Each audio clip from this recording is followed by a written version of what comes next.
Hello friends, good morning. कैसे हैं आप लोग? उम्मीद करते हैं अच्छे होंगे और अपने तैयारियों को लेकर के साथ में चल रहे होंगे।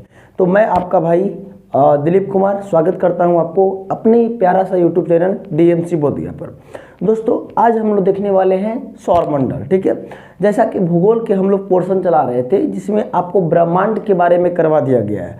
यदि आप ब्रह्मांड वीडियो नहीं देखे हैं तो डिस्क्रिप्शन में ब्रह्मांड वीडियो का लिंक डाला हुआ है। ठीक है, वो जाकर के आप यूनिवर्स वाला जो वीडियो है उसको आप देख सकते हैं। ठीक है, फिजिक्स भी चालू हो गया जिसमें पहला चैप्टर हम लोग अभी मतलब कंप्लीट किए हैं जिसका नाम है मात्रक टोटल एसआई यूनिट। ठीक है, तो उसको भी आप जाकर के देख सकते हैं, डिस्क्रिप्शन में लिंक है। ठीक ना, चलिए तो आज हम लोग लेकर के आए हैं सौरमंडल पे क्लास। ठीक है, तो सौरमंडल में हम लोग सबसे पहले क्या देखेंगे, सौरमंडल होता क्या है। ठीक है, उसके बाद सौरमंडल में जितना भी ग्रह है, जितना भी आपका सौरमंडल में प्रधान सूर्य को माना जाता है, तो ये सारा को एकदम पर्सनली हम लोग देखेंगे। जैसे इसका 3 वीडियो लाने की कोशिश कर रहे हैं। 3 वीडियो 3 पार्ट में बांटेंगे सौरमंडल को। पहले पार्ट में जो पहला पार्ट ये है, इस पहले पार्ट में क्या करना है कि हम लोग पूरा सौरमंडल के बारे में जानेंगे और पूरा सूर्य के बारे में जानकारी इकट्ठा कर लेंगे कि सूर्य है क्या। ठीक है, उसके बाद हम लोग क्या देखेंगे नेक्स्ट वीडियो में, जो 4 ग्रह बाहरी है, जो जैसे टोटल 8 ग्रह है तो 4 ग्रह जो आगे है ना उसको बोलते हैं बाहरी ग्रह, और बाकी 4 ग्रह को बोलते हैं बाहर वालों को, मतलब अंदर वालों को भीतरी ग्रह। तो ये 4 बांट करके हम लोग आगे देखेंगे। ठीक है, बट अभी हम लोग केवल सूर्य पे फोकस करेंगे। तो आज के क्लास का मेन मोटो हम लोग का यही रह गया कि सौरमंडल क्या है वो समझना पूरा गहराई के साथ, और सूर्य के बारे में अच्छा से अध्ययन करना। ठीक है, तो चलिए क्लास में बने रहिए आप लोग लगातार। ठीक है, ओके। देखिए बाबू, सबसे पहले एक शब्द हम लोग के सामने आता है कि सौरमंडल होता क्या है। ये सौरमंडल शब्द का मतलब क्या होता है सर, से बता दीजिए। ठीक है, सौरमंडल का मतलब क्या होता है, तो देखिए सौरमंडल कुछ इस आकार में होता है, यानी कि एक केंद्र में इसको ब्लैक होल बोला जाता है, और इसके चारों तरफ क्या होता है कि मतलब ग्रह भी है, सूर्य भी है, आपका ग्रह है, उपग्रह है, उल्का पिंड है, क्षुद्र ग्रह है, यानी ढेर सारा इधर है ना, ग्रह, उपग्रह, उल्का पिंड, ये सब इधर ढेर सारा है, और यही सबके समूह को क्या कहते हैं, सौरमंडल कहते हैं। ठीक है, वही लिखा है कि सूर्य के चारों ओर, सौरमंडल में किसका बात कर रहे हैं, सूर्य की बात कर रहे हैं, तो सूर्य के चारों ओर उपस्थित ग्रह, उपग्रह, ग्रह, उपग्रह, वेट अ मिनट, क्या क्या, ग्रह, उपग्रह, उल्का आदि, मतलब और भी हो सकते हैं। ठीक है, के समूह को हम लोग क्या कहेंगे, सौरमंडल कहेंगे। तो कॉपी निकाल के हेडिंग लगाइएगा, सौरमंडल यानी सोलर सिस्टम, और उसमें पहला पंक्ति में सही लिखना है कि सूर्य के चारों तरफ उपस्थित ग्रह, उपग्रह एवं उल्काओं के समूहों को क्या कहते हैं, सौरमंडल कहते हैं। ठीक है, सौरमंडल में क्या होता है, देखो एक बात को अब बोलने में ही हम लोग समझ पा रहे हैं, सौरमंडल में कहीं ना कहीं हम सौर्य बोल पा रहे हैं, और सौर्य के मतलब सूर्य होता है। ठीक ना, तो अगर आपसे पूछेगा ये सवाल, और बहुत चर्चित सवाल है, पूछा हुआ सवाल है। ठीक है, तो अगर आपसे कोई पूछेगा कि बताइए सौरमंडल में किसको ज़्यादा प्रधान माना जाता है, मतलब किसको ज़्यादा महत्व दिया गया है, तो सौरमंडल में किसको ज़्यादा महत्व दिया गया है, सूर्य को। ठीक है, सौरमंडल में सूर्य को अधिक मान्यता है। ठीक है, सौरमंडल में सूर्य को अधिक मान्यता दिया गया है। देखो सौरमंडल में ग्रह भी है, उपग्रह भी है, क्षुद्र ग्रह भी है, उल्का भी है। उल्का में क्या होता है, वो जो बहुत बड़ा बड़ा पत्थर होता है ना, एस्ट्रोनॉइट, ये सब उल्का कहलाता है। ठीक है, तो सौरमंडल में सबसे ज़्यादा किसको मान्यता है, सूर्य को। क्यों सर, क्योंकि पता है सौरमंडल में जितना भी ग्रह है, उपग्रह है, सब कुछ है, लेकिन उस सब में ऊर्जा का बस एक ही स्रोत है, वो है सूर्य। अगर सूर्य नहीं रहेगा तो वहाँ पर ऊर्जा कहाँ से आ पाएगा, इसीलिए सूर्य को ज़्यादा मान्यता। ठीक है, सौरमंडल के बाहर, यानी सौरमंडल के बाहर भी इधर छोटा मोटा सब क्या है, छोटा मोटा सब पिंड है। पिंड इन द सेंस कि छोटे छोटे सब मतलब गोला टाइप से है ना, पत्थर के जैसा है। ठीक है, और इन पिंडों को हम लोग क्या कहते हैं, प्लेनेस कहा जाता है। ठीक है, देखिए लिखिए, सौरमंडल के बाहर स्थित पिंडों के समूह को प्लेनेमस कहा जाता है, प्लेनेमस। ठीक है, तो सौरमंडल के बाहर उपस्थित टोटल पिंडों के समूह को क्या कहते हैं? प्लेनेमस कहा जाता है, ध्यान रखना, ठीक है। चलिए तो पहले बताएं सौरमंडल क्या होता है। तो ग्रह, सूर्य के चारों तरफ उपस्थित ग्रह, उपग्रह, क्षुद्र ग्रह, उल्का आदि के समूह को हम लोग सौरमंडल कहते हैं। सौरमंडल में किसको प्रधान माना गया है? सौरमंडल में माना गया आपको जाकर के सूर्य को प्रधान माना गया। क्यों? क्योंकि सौरमंडल में सूर्य का एकमात्र ऐसा स्रोत जो कि सूर्य है ना, यानी ऊर्जा का एकमात्र ऐसा स्रोत बोलेंगे तो सूर्य है, ठीक है। सौरमंडल के बाहर कुछ पिंड है, ठीक है, और उन समूह को क्या बोलते हैं? प्लेनेमस कहा जाता है, ठीक है। चलिए क्या हुआ ना, ये हम लोग आगे के टॉपिक में आगे मतलब आज ही देखेंगे, आगे देखेंगे कि ये केंद्र में नहीं है। जो सूर्य है वो सौरमंडल के केंद्र में नहीं है। कई वैज्ञानिक ऐसे हैं, कई क्या, एक टॉलमी नामक वैज्ञानिक है जो भी आपको आगे लिखवाएंगे, नोट करवाएंगे। सन 140 ईस्वी में बताया कि पृथ्वी सौरमंडल के केंद्र में है। केंद्र कहने वाले के बीच में, ठीक है, केंद्र में, और उसको कहा गया जीनोनॉटिक थ्योरी, यानी हिंदी बोलेंगे तो भूकेंद्रीय सिद्धांत। लेकिन बाद में कॉपरनिकस नामक एक वैज्ञानिक आया और उन्होंने बताया कि नहीं, केंद्र में क्या है? सूर्य है। लेकिन केंद्र में कहते हुए एकदम केंद्र में नहीं है, वो केंद्र से हल्का सा दूरी पर है। और कितना दूरी? 1 किलोमीटर नहीं है, प्रकाश वर्ष है,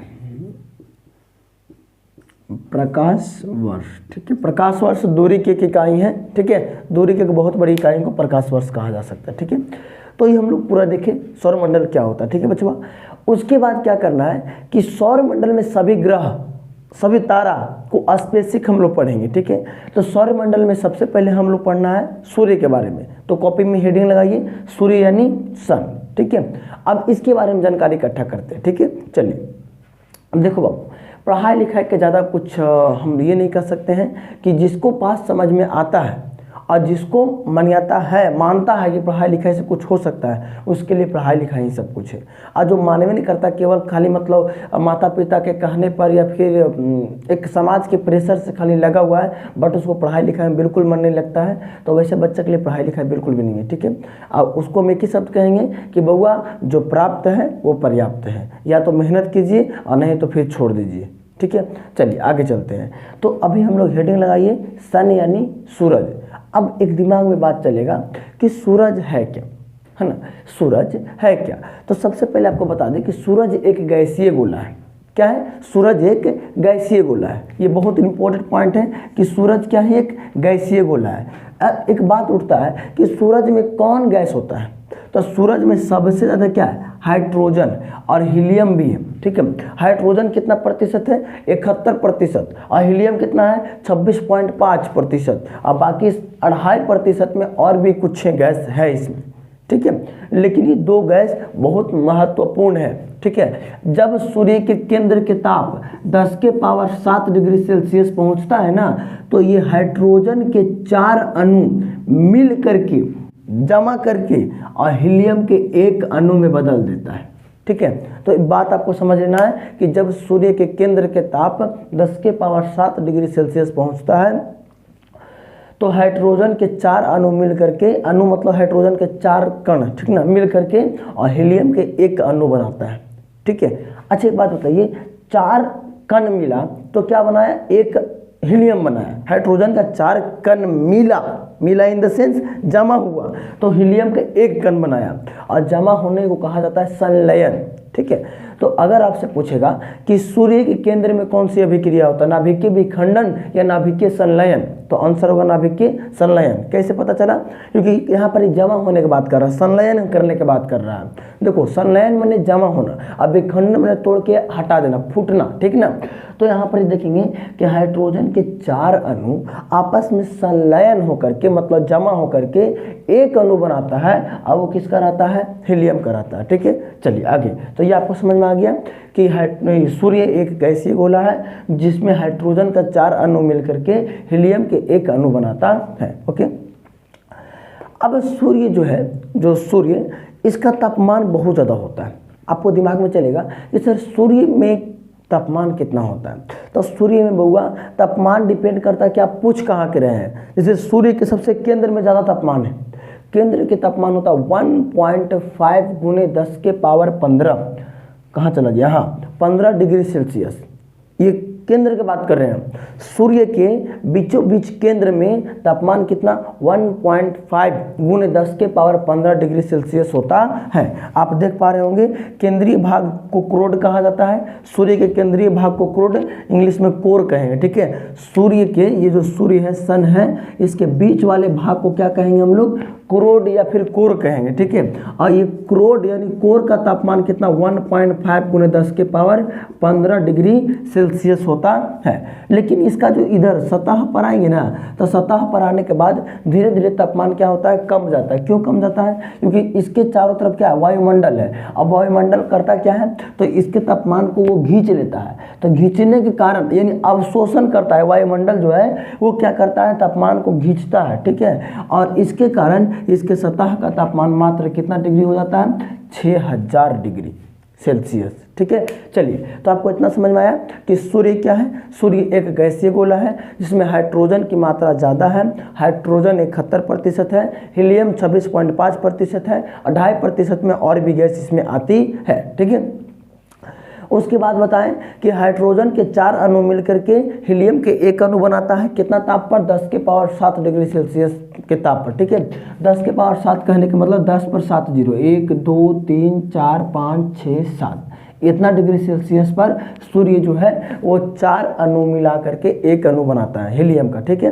चलिए, आपको ये भी सवाल पूछा गया है कि सूर्य में किसका संलयन किस में होता है, तो हाइड्रोजन का संलयन किस में होता है, हीलियम में होता है। ये बात अभी जस्ट बताया, ठीक है। उसके बाद बताएं कि सूर्य के केंद्र भाग को क्या कहते हैं, क्रोड कहा जाता है। अब बाकी हिंदी में क्रोड कहते हैं और इंग्लिश में कोर कहा जाता है, ठीक है, बात बराबर है। और क्रोड का तापमान 1.5 गुने 10 के पावर 15 डिग्री सेल्सियस होता है, लेकिन सतह पर जाने के बाद यानी किनारा में आने के बाद इसका तापमान कमता है और इसका तापमान किनारा में कितना हो जाता है, तो 6000 डिग्री सेल्सियस, ठीक है। चलिए, तो आगे चलते हैं। अगर वीडियो मज़ा लग रहा है, पढ़ाई करने में कुछ तो समझ में आ रहा है, तो वीडियो को लाइक कर लो, और चैनल पे नए हो तो चैनल को सब्सक्राइब कर लो, और वीडियो को दोस्तों के पास भी भेजा करो, ठीक है। चलिए नेक्स्ट चला, हाँ, तो चलिए आगे देखते हैं हम लोग क्या है आगे।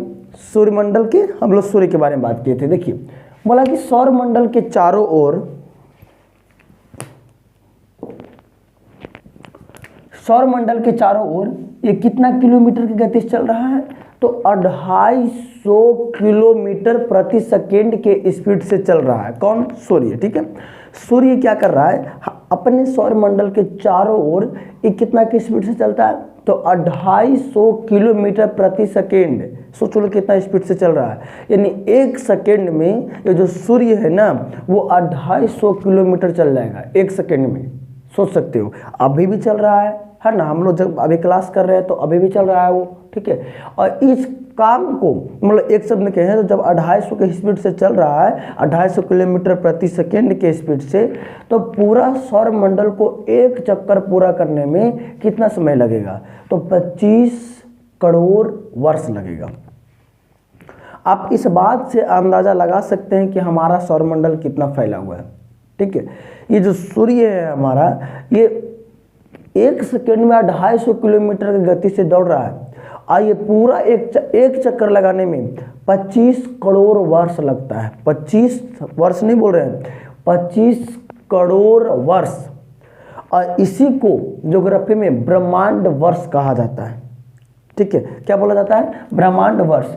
पूरा एक चक्कर करने में कितना लगता है, 25 करोड़ वर्ष लगता है, और इसको बोलते हैं ब्रह्मांड वर्ष, ठीक है। और सूर्य किधर से किधर की ओर घूमती है, तो पूरब से पश्चिम की ओर घूमती है। क्या होता है, सूर्य जो है वो पूरब से किधर की ओर जाएगा, पश्चिम की ओर जाएगा। ध्यान रखना, 250 किलोमीटर प्रति सेकेंड के स्पीड से ये आपको एग्जाम में मिलेगा, ठीक है।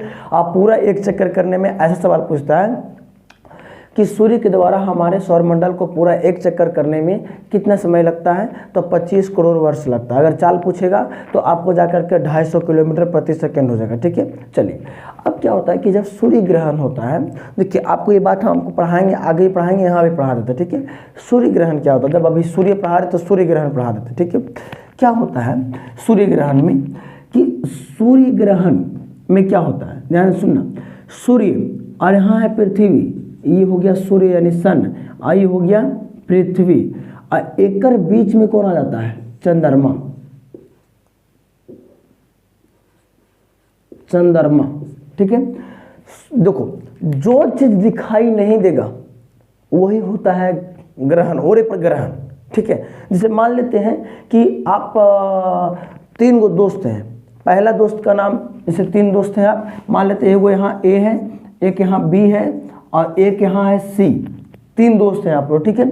अब ए वाला जो है वो सी वाला को देख देख के जा रहा था, ये पीछे था चाहे दूसरा देने था, मतलब इसके बीच में नहीं था, ये इसको देख देख के जा रहा था कि कने कने वो जा रहा है, जाते हैं हम भी, ठीक है।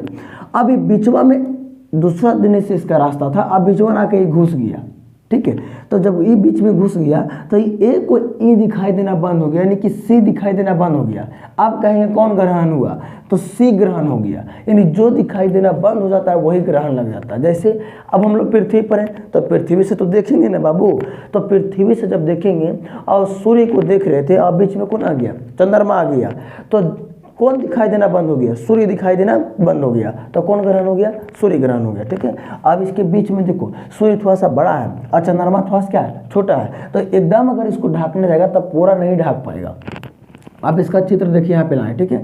मान लेते हैं कि सूरज है, आई चंद्रमा वाला भाग अगर यहाँ दिए हैं तो ये पूरा नहीं ढक पा रहा है। देखिए हल्का हल्का ऊपर का एक छोर जो है हल्का हल्का ये इसका निकला हुआ है, और इसी को कहा जाता है कोरोना, ठीक है, कोरोना।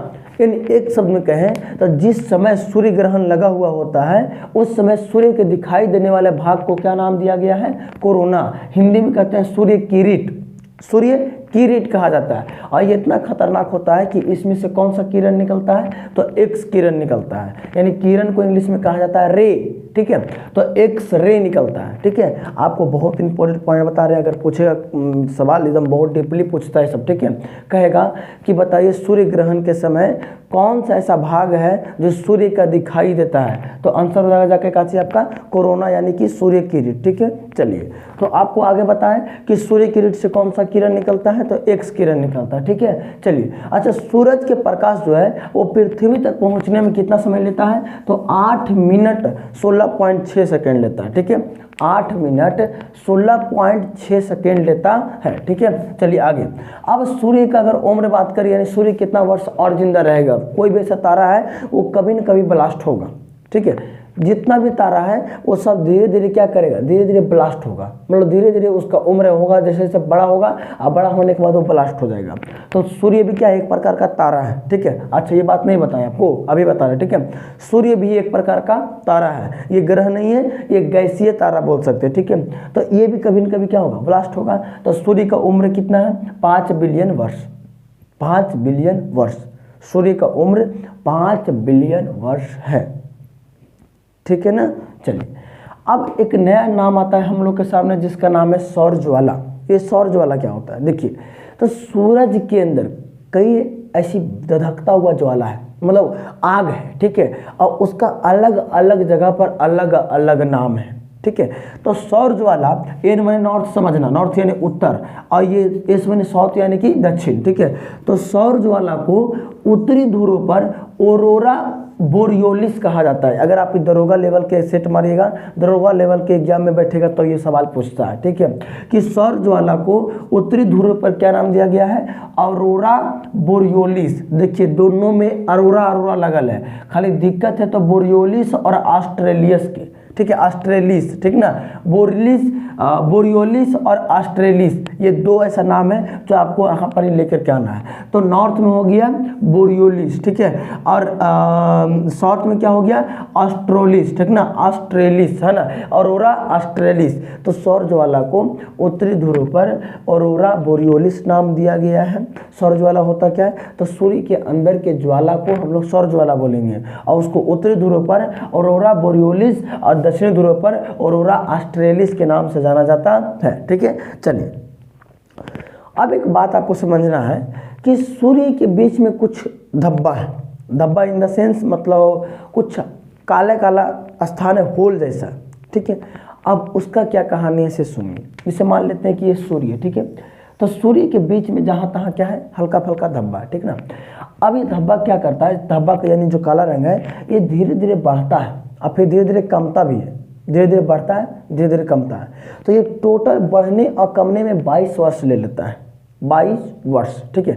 और इसका जो तापमान है वो बाकी सबके तापमान से कम होता है। कितना कम होता है? तो 1500 डिग्री सेल्सियस। यानी एक शब्द में कहें तो सूर्य के धब्बे का तापमान इसके बाकी सतह के तापमान से कम होता है। कितना कम होता है? 1500 डिग्री सेल्सियस कम होता है, ठीक है। और उसके बाद इसका टोटल जो कार्यकाल है कितना हो गया? 22 वर्ष। पहले 11 वर्ष में ये ऐसे ऐसे बढ़ता है, ठीक है। और उसके बाद अगला 11 वर्ष में ये क्या होता है? घटता है। तो जिस समय ये घटता है ना, उस समय सूर्य के अंदर एक चुंबकीय आघूर्ण उत्पन्न हो जाती है, ठीक है, जिसके कारण हम लोग के मोबाइल के सिग्नल में प्रॉब्लम हो जाएगा। पृथ्वी पर भी कुछ इसका असर दिखाई देगा। आपका रेडियो का सिग्नल नहीं पकड़ेगा।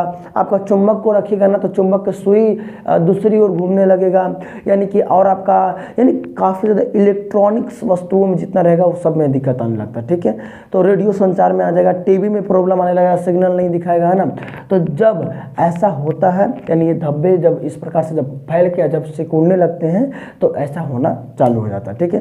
तो आई होप ये वीडियो आपको अच्छा लगा होगा। अच्छा लगा है तो प्लीज़ वीडियो को लाइक करके चैनल को सब्सक्राइब कर लो और अपने दोस्तों के पास वीडियो को जरूर भेजो ताकि उसको भी कुछ फ़ायदा हो सके, ठीक है। तो अगला हम लोग टॉपिक करेंगे कुछ बाकी सब ग्रह के बारे में, ठीक है, कि सब बढ़ते ग्रह कौन कौन है। उसके बाद कोई प्रोफेशनली 1 ग्रह 2 ग्रह 3 ग्रह ऐसे आप लोग देखें, ठीक है। इसको 3 पार्ट में रखेंगे, ठीक ना। चलिए आगे चलते हैं। आगे क्या चलेंगे, आज के सिवा यहीं तक रहने देते हैं। बाकी आप लोग जाइए इसको नोट करके और इसको पर डे रिवाइज कीजिए, ठीक है। चलिए बाय, सभी को मिलते हैं अगले दिन।